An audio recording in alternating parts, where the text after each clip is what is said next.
Hey, what's up, everybody? This is Trevor, and welcome back to Sideline Sports. Hit the like, hit the subscribe. Today, we're going to be talking about the final preseason game, Niners versus Raiders, tonight, Friday, 7 p.m. So try and catch that if you can. Right now, we're going to go over the Niners depth chart in respect to the wide receivers.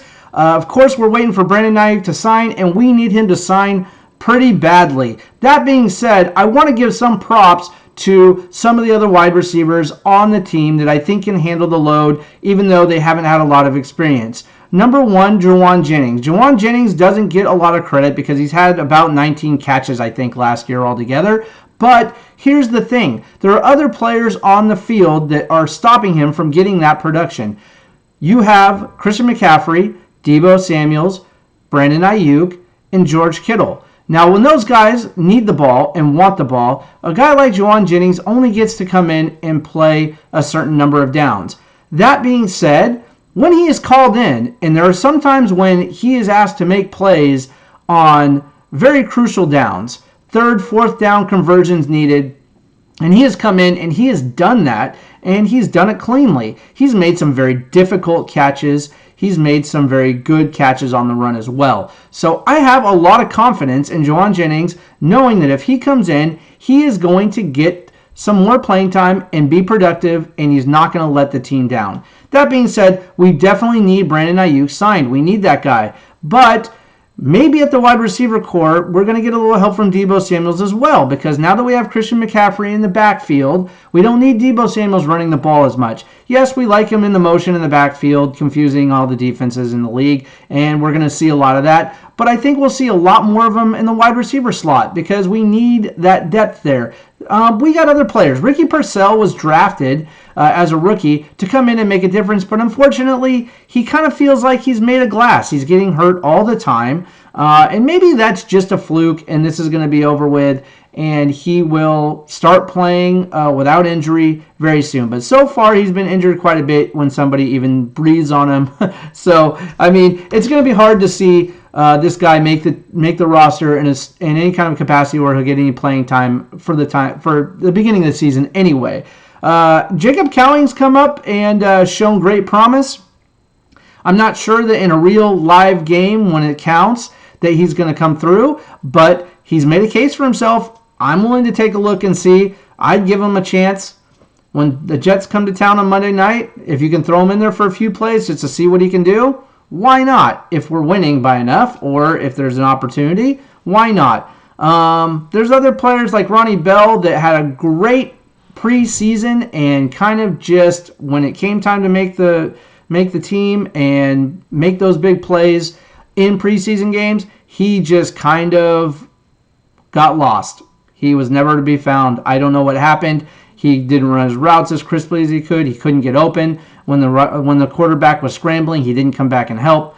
I don't even know if he's going to make the team. I thought he was going to have, I thought he was coming up. I thought he would get some playing time this year. Now I'm not even sure he's going to make the team. Probably won't. But between all those wide receivers, I still feel confident with the wide receiver core, considering all of the other weapons we have on the team that the defense has to cover. George Kittle and Christian McCaffrey alone are going to be a handful. So, guys, that's what I think for the Niners wide receiver depth chart right now and where I think they're going. This game is not going to be a very important game because I think both the Raiders and the Niners have their depth charts set. They know who they're cutting. Regardless of what happens tonight, they know where their players are going to be, who's going to be on the roster, and who's going to be off the team. Jake Brendel is doing good. Spencer Burford's doing really great. Dominic Pooney came through and became this huge star in offseason and in training camp. He's going to start the season. I think big help on the offensive line with Dominic Pooney. That guy is looking legit. So there are players that stood out that's not going to mean, this game is not going to mean anything for them. So that's why I think, the Niners are pretty much set. And this game, they're not going to play any major players who are going to be starting the season because they don't want anybody getting hurt. So it's not going to be a very, exciting game, I don't think. But we'll see how it goes. I'm still doing the halftime show and the postseason show or post-game show as usual. So please tune in because I'll be going live for those. And if you want to comment, please do, and I'll respond to the comments, guys. So it's more I go live, more I want to see you show up and watch and support the channel. For the Raiders now, the defense, I think, is what's going to hinge this team on whether they do well or not. Sorry, cough. Well or not during the regular season. So you got players who just showed up big, and the Raiders' defense last year was really exciting.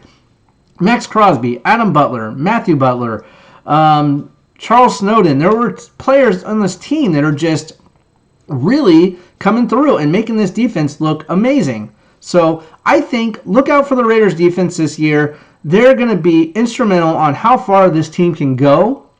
The offense, on the other hand, is a question mark. We got Gardner Minshew starting at quarterback, right? We all know he's been around the league a little bit. He's not a horrible quarterback. He's a serviceable quarterback, but by no means your long-term solution. And so when you have a player like Davante Adams, who's a star wide receiver who is really not happy on the roster, is Gardner Minshew going to be that guy that gives him the confidence and support that makes him want to stay on this Raider team and make plays? We don't know. We'll see. Gardner Minshew, I like how he plays. He plays a very gritty, very hardcore quarterback, tough, and I think he's going to bring some toughness to the offense.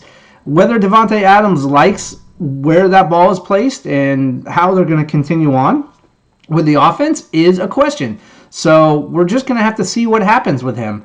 I don't think that the Raiders have too far or anywhere else to go besides Gardner Minshew. So you're going to see him play the whole year, most likely, regardless of his performance, I believe, unless the Raiders make a move somewhere during the middle of the season for another quarterback if Gardner Minshew goes down. I don't like the backup options. Carter Bradley, I don't really even know anything about him because he's pretty lackluster, hasn't made any progress in training camp too much, and is just kind of there in case Gardner Minshew gets hurt. But that being said, the offense really needs to take another step forward for the Raiders this year, and I didn't see a lot of upgrades in the offseason for the Raiders. So it's kind of like picking up where you left off last season, which isn't necessarily a horrible thing because their defense was just looking really, really good. So I'm really excited to see where the Raiders defense goes this season. The offense, on the other hand, I'm not sure where that goes. It's hard to say. It doesn't seem like there was much of an upgrade there. Other than Gardner Minshew, which I do think is an upgrade at quarterback because, they needed somebody out there that could throw the ball, stay in the pocket, and not get scared. And, Jimmy G wasn't never going to be that guy. He just, after he got that knee injury with the 49ers, it seemed like he just turned into a different quarterback, and he was never the same. So he's gone. Gardner Minshew, next man up. Let's see what happens. I at least like the way Gardner Minshew plays. I don't think he's a top-tier quarterback in the league. Maybe a top 15, top 20. Definitely not a top 10. So we'll see. I don't know. But I think he'll help a little bit, but not enough to get over that hump to say we're a 500 team to a vying for a wild card spot in the playoff or a playoff spot. I don't know about that. I'm going to have to watch the Raiders and see where it goes right now. They got players on their team that are kind of just okay. Not a lot of superstars. Not a lot of playmakers.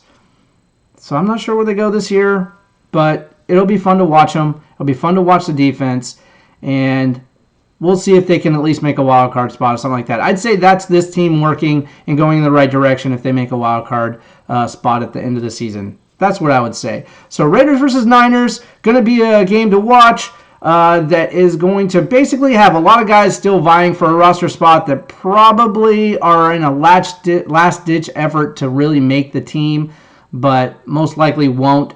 So we'll be looking out for a player to kind of just go all out and make a big play and try and make a good lasting last impression for the Raiders and for the 49ers just to see if they can make that last spot or what's left. But I think both teams already know who they're keeping.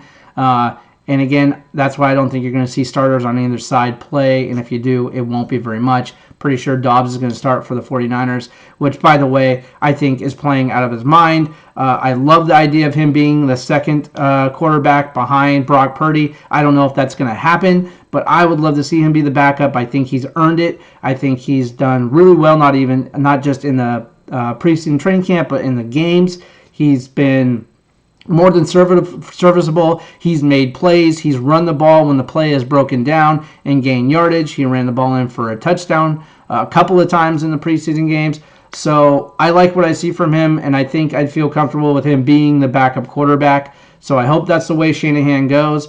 But he'll play a little bit tonight. Probably not that much. I'm assuming maybe less than a quarter. I'm thinking maybe a quarter he'll play, and then give it to the rest of the quarterbacks to kind of finish off the game. So we'll see how it goes. Thank you guys for watching. I'll see you tonight at halftime. Hit the like, hit the subscribe, and remember, hard work beats talent when talent don't work. See you in the next one.